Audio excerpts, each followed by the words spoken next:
Doctor ইউনূসকে অন্তর্বর্তীকালীন সরকারের প্রধান বানানোয় বাংলাদেশের রাজনীতিতে, শাসন ব্যবস্থায়, সরকার ব্যবস্থায় একটা বড় রকমের চেঞ্জ আসতে পারে, সারপ্রাইজও হতে পারে। বিএনপি যদিও মৌসে তা দিচ্ছে যে এখন গণতন্ত্র ব্যবস্থায় ফেরত গেলে, ইলেকশন হলে তারাই যেহেতু সবচেয়ে বড় দল, তাদেরই ক্ষমতায় আসার সম্ভাবনা বেশি, সেজন্য তারা খুব খুশি।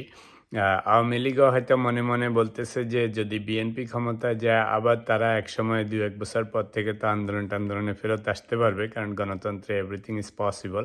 কিন্তু doctor Yunus is a different material, কারণ আগের তত্ত্বাবধায়ক সরকার প্রধানের তুলনায় ইনি বাংলাদেশে, আমেরিকা, এখানে ওখানে নানা রকমের কানেকশন আছে।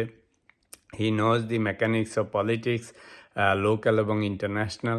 নিজেও চেষ্টা করেছিলেন, তো ফলে he may give us a big surprise.